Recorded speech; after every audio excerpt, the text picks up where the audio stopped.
अस्सलाम वालेकुम।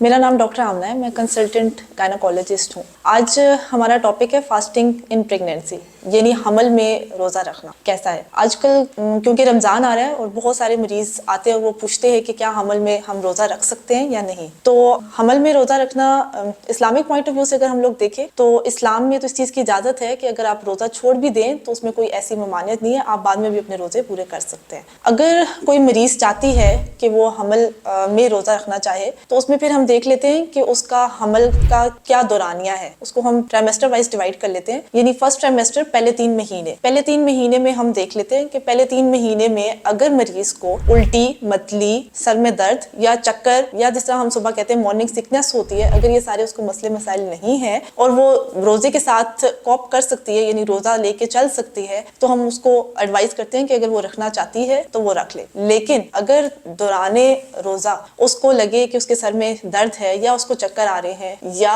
उसको बेहोशी की कोई कैफियत महसूस हो रही है तो वो फौरन से अपना रोजा तोड़ सकती है और उसको बाद में वो पूरा कर सकती है। क्योंकि पहले 3 महीने में उल्टी बहुत ज्यादा महसूस होती है तो उसमें ये होता है कि आपकी पानी की कमी हो सकती है, तो उसमें आपने सहरी के टाइम और अफ्तारी के टाइम अपना जो पानी है और जो भी फ्लूइड्स वगैरह है, पानी की शक्ल में कोई भी चीज, आप वो ज्यादा से ज्यादा इस्तेमाल करें। कोशिश करें कि तली हुई चीजें कम इस्तेमाल करें क्योंकि उसकी वजह से आपके मैदे का मसला हो सकता है और उसकी वजह से सारा दिन आपका जो है वो बुरा गुजर सकता है। तो फ्रूट्स ज्यादा लें, ठीक है, उसमें आप नट्स अच्छे ले सकते हैं, पानी का इस्तेमाल ज्यादा कर सकते हैं और सहरी और अफ्तारी के टाइम अपना कैलोरिक रिक्वायरमेंट्स जो कि आपके हमल में चाहिए होते हैं वो कोशिश करें कि वो पूरे हो जाए। पूरा दिन भर आप कोशिश करें कि ज्यादा एक्सरसाइज और ज्यादा चलने फिरने वाला काम ना करें, रेस्ट ज्यादा करें। फिर हम आ जाते हैं अगले 3 महीने की तरफ, यानी चौथे महीने से लेकर 6वें महीने तक, जिसको हम कहते हैं सेकंड ट्राइमेस्टर। इसको ज्यादातर कहा जाता है हनीमून पीरियड होता है प्रेगनेंसी का। इसमें जो फीमेल होती है, जो औरत होती है, अपने आप को बहुत ईजी महसूस कर रही होती है क्योंकि उसमें ये सारी उल्टी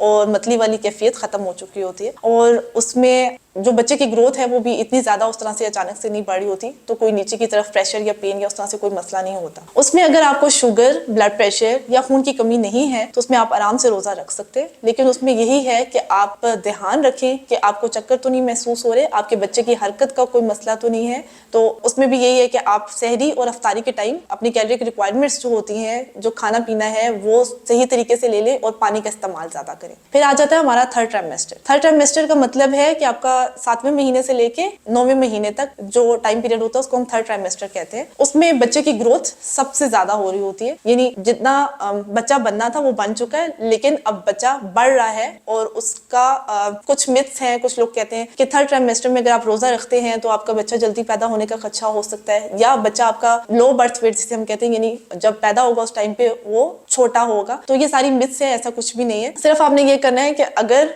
आप रोजा रख रहे हैं, आपको शुगर नहीं है, आपको खून की कमी नहीं है, तो आप आराम से रख सकते हैं रोजा। सिर्फ आपने अपनी पानी की कमी नहीं होने देनी और आपने अपनी कैलोरिक रिक्वायरमेंट्स पूरी करनी, ठीक है, और अच्छा सा रेस्ट करना है। अगर थर्ड ट्राइमेस्टर में आपको लगे कि आपको पानी पड़ गया है या आपको खून पड़ रहा है या आपको चक्कर आ रहे हैं या बच्चे की हरकत कम हो रही है या होना खत्म हो गई है, तो आप फौरन से अपना रोजा तोड़ सकते हैं और आप जाके अपने किसी डॉक्टर को चेक करा सकते हैं। उसके बाद प्रेगनेंसी के बाद आ जाता है लैक्टेशनल पीरियड, यानी वो औरतें जो अपने बच्चों को दूध पिला रही हैं वो भी अगर रोजा ना रखना चाहें तो इस्लामिक पॉइंट ऑफ व्यू से यही है कि आप रोजा छोड़ सकते हैं और बाद में उसको पूरा कर सकते हैं। लेकिन उसमें भी यही है कि आप अपना फ्लूइड इनटेक अच्छा रखेंगे, आप अपनी कैलोरिक रिक्वायरमेंट्स पूरी करेंगे और फ्रूट्स और वेजिटेबल्स वगैरह आप कोशिश करेंगे कि वो ज्यादा खाएं। Thank you.